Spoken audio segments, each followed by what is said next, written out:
I'm sitting across from Adrian Whitfield as he slides a piece of paper across his glass desk toward me. It's my annual review, and I've been with Titan Industrial Equipment for 12 years. He's got that look, you know, the one I'm talking about. Like he's about to drop a bomb and he's enjoying every second of it. "We're cutting your salary in half," he says, leaning back in his executive chair.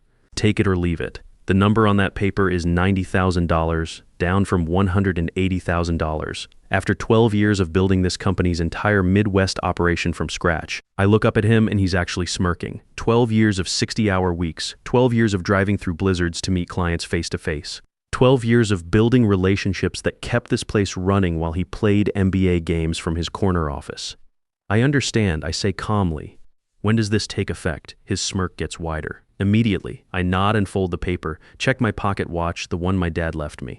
"Perfect timing," I tell him. Something flickers across his face because that's not the reaction he expected. My name is William Pierce and I'm 47 years old. What Adrian didn't know as he sat there trying to teach me my place was that 3 weeks earlier, I'd gotten a call that changed everything. Heinrich Müller runs Müller Engineering Systems, the biggest German industrial equipment firm looking to expand into the American market. We'd met at a trade show in Detroit, and he'd been watching my operation for years. "Will," Heinrich had said during our meeting downtown, "I want to offer you something different.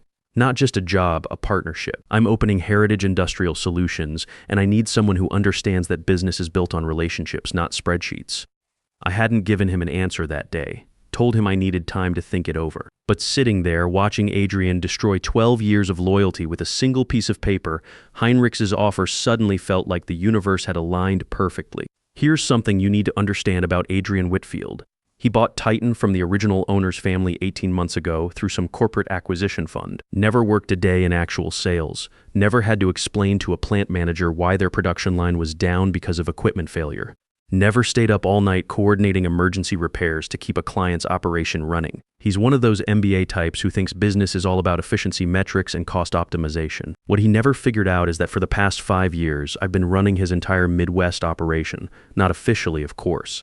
Officially, I'm senior sales director, but practically speaking, every major client relationship flows through me. Every crisis gets resolved by my contacts before it reaches his radar. Every distributor partnership exists because I built it, handshake by handshake, over years of showing up and delivering what I promised. Take our biggest account, Thornton Manufacturing. Their CEO, James Thornton, thinks he has a direct relationship with our company because that's how I set it up. When his automotive assembly line needs custom tooling, he calls me personally. When they're planning facility expansions, I'm the first person he talks to. Adrian gets copied on emails, sure, but James and I are the ones who actually solve problems together, or consider Apex Automotive. I've been their equipment supplier for 8 years. I know the plant manager's kids' names. I remember when his father passed away and we expedited replacement parts during the funeral week. When their production targets change, they call me for capacity planning advice. Adrian shows up to the annual contract renewal dinner and makes small talk. But they call me when they need real solutions.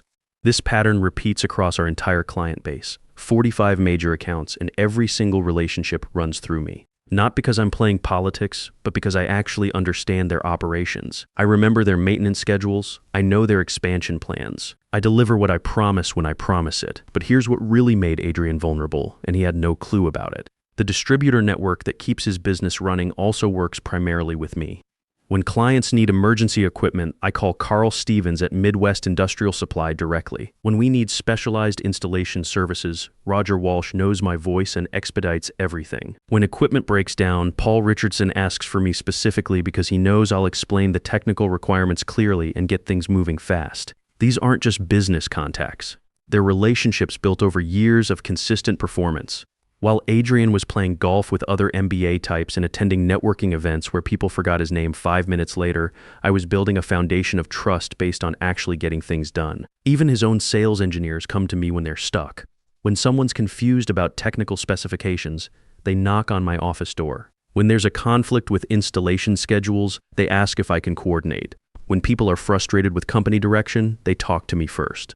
Not because I position myself as some alternative leader, but because I actually solve problems instead of just delegating them to someone else. The week after my conversation with Heinrich, I started paying closer attention to exactly how much of Adrian's business depended on me personally. It was eye-opening. I was the primary contact on probably 85% of active accounts. My cell phone was the number most clients had saved. My relationships were the ones that generated repeat business and referrals. I realized that Adrian had made a classic mistake. He'd built a company where he was the visible CEO, but I was the actual operational foundation.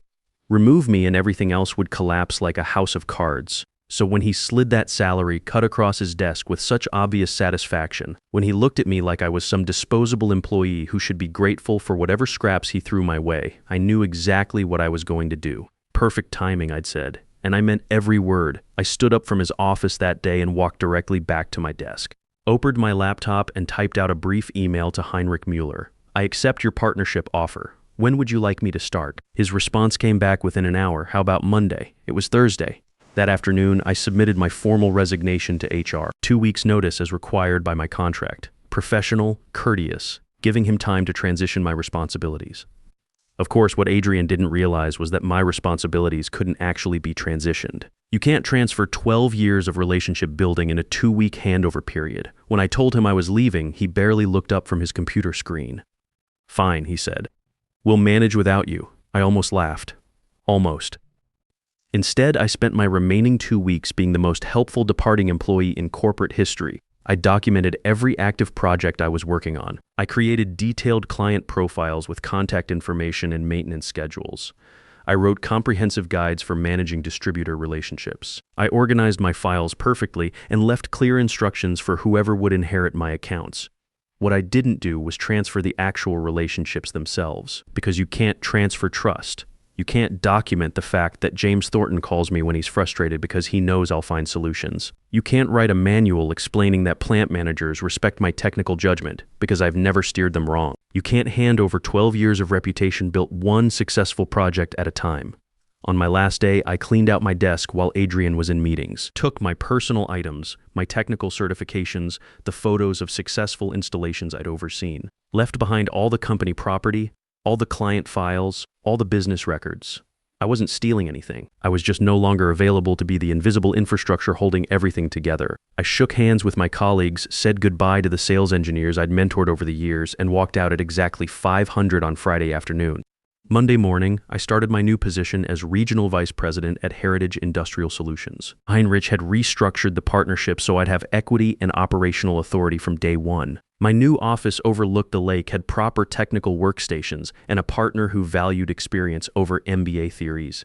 By Tuesday, my old phone number was disconnected. By Wednesday, things at Adrian's company started getting interesting.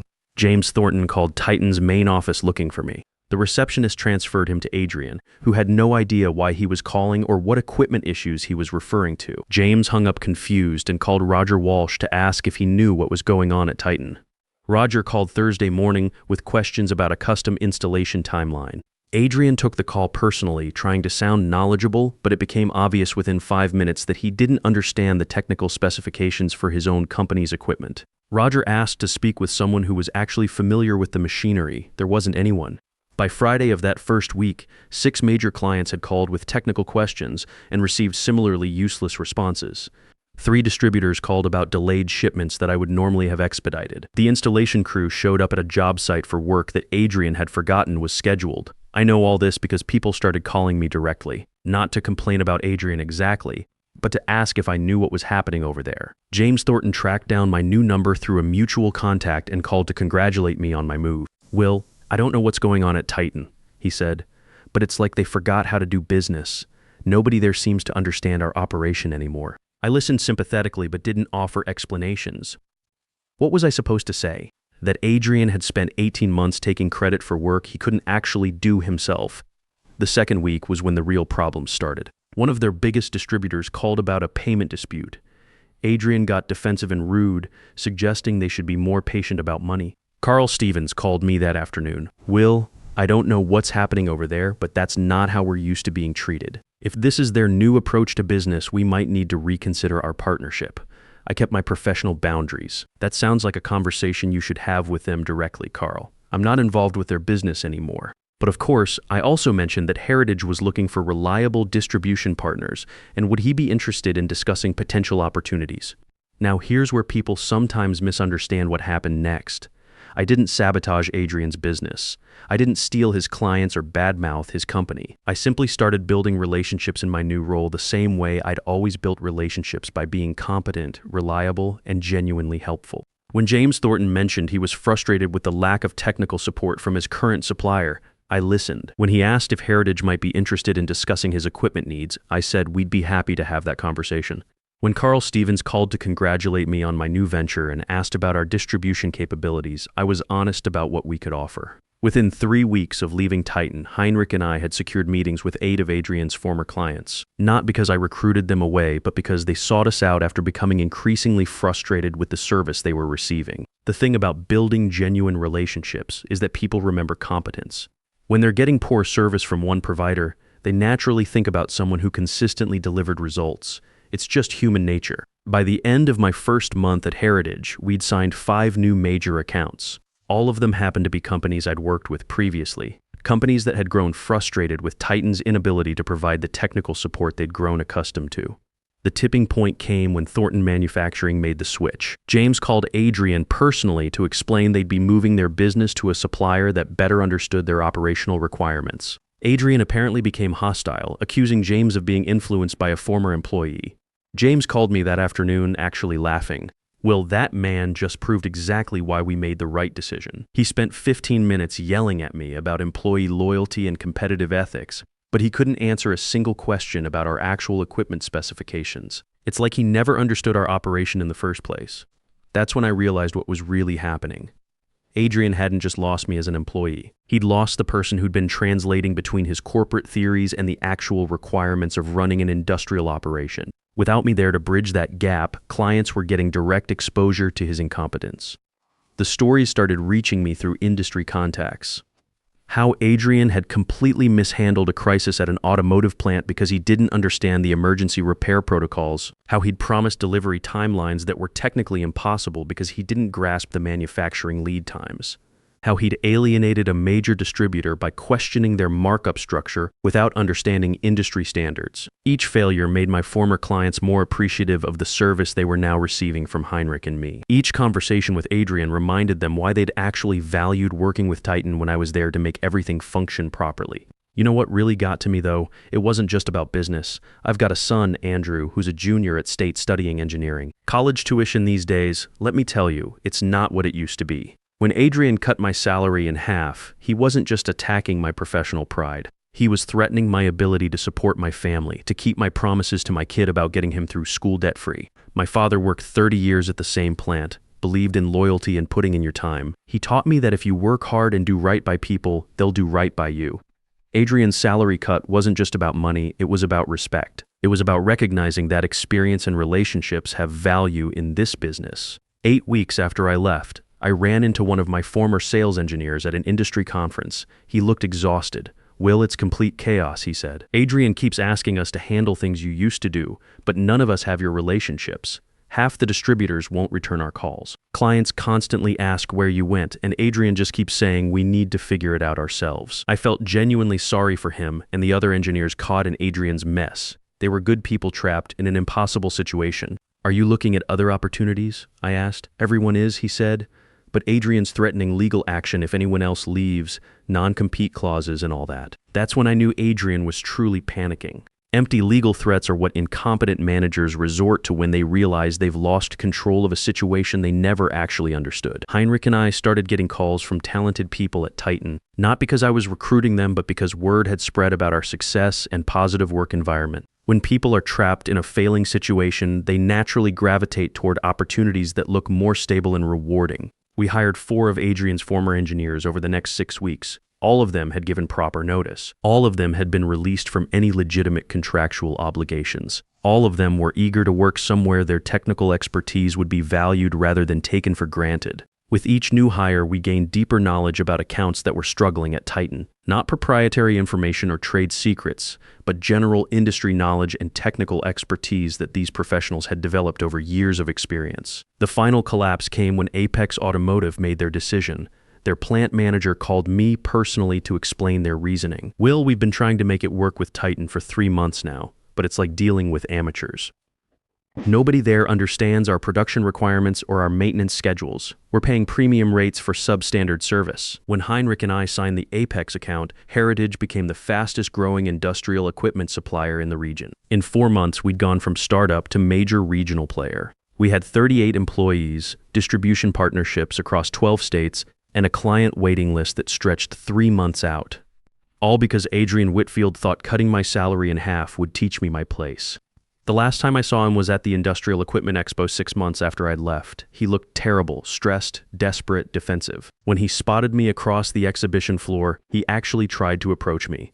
"Will, we need to talk," he said. I was polite but firm. "I don't think there's anything for us to discuss, Adrian. You destroyed my business," he said, loud enough that other industry professionals started paying attention. I looked at him calmly.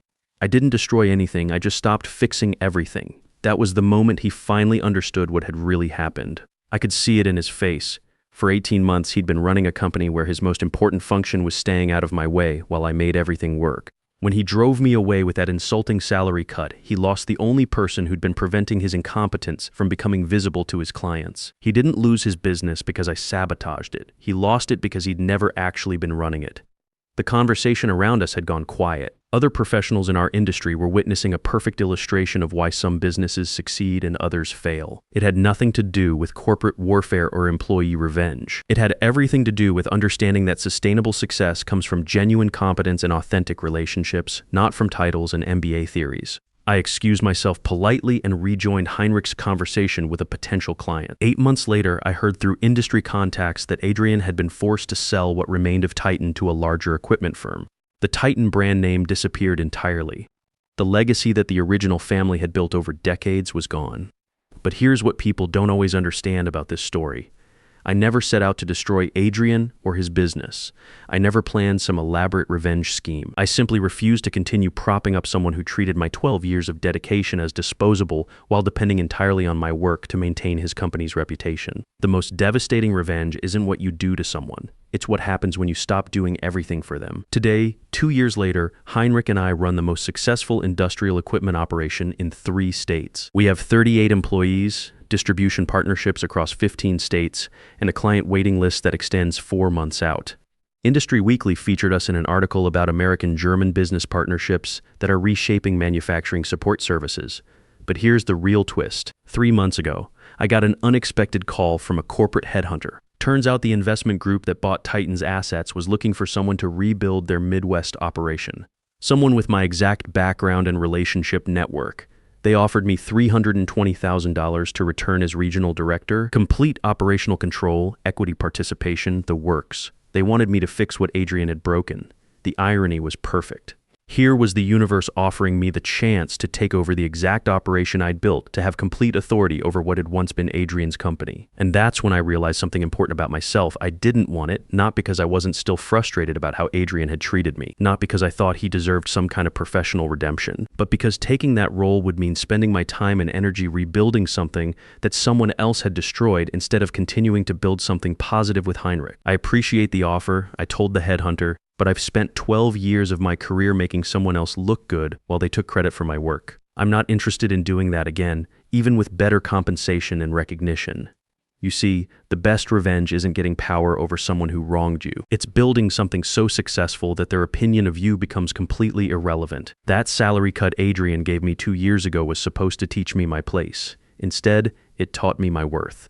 It forced me to see that I'd been settling for less than I deserved because I'd confused loyalty with weakness. My son Andrew graduated last month, debt-free, just like I promised him. He's starting his career as a mechanical engineer, and he's already learned something it took me 47 years to figure out. Your value isn't determined by how other people treat you, it's determined by what you're willing to accept. Heinrich and I are opening our 4th office next year. We're looking at expansion into the Southeast, maybe Texas after that. The clients who followed me from Titan have become some of our biggest advocates, referring other companies to us because they know we deliver what we promise. But what I'm most proud of isn't the growth or the revenue or the industry recognition.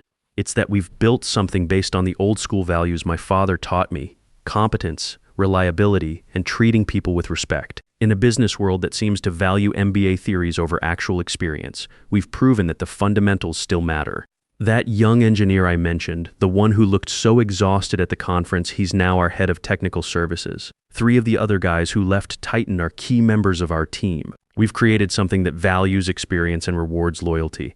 The kind of company we all wished we'd been working for all along. Last week, I heard Adrian got a job as a regional sales manager at a mid-sized equipment firm. Middle management, decent salary, probably learning to actually do the work instead of just taking credit for it. I don't wish him any harm. Sometimes getting knocked down is the only way some people learn to stand on their own feet. Heinrich told me something the other day that really stuck with me. He said, Americans have something that's hard to find in business these days, the willingness to build real relationships based on trust and competence. He said that's why our partnership works so well, because we both understand that sustainable success comes from taking care of your people and your clients, not from playing corporate games. Maybe he's right. Maybe what happened with Adrian wasn't just about one incompetent boss making one bad decision. Maybe it was about 2 different approaches to business, and the market deciding which one actually creates value. If this story resonated with you, it's probably because you've been there yourself. Maybe you're there right now working for someone who doesn't appreciate your experience, who treats you like you're disposable after years of dedication. If that's the case, let me tell you something. Your worth isn't determined by how other people treat you. It's determined by what you choose to build when you finally decide you deserve better. Don't wait for permission to value yourself. The market will reward competence and authentic relationships, even when your current employer won't.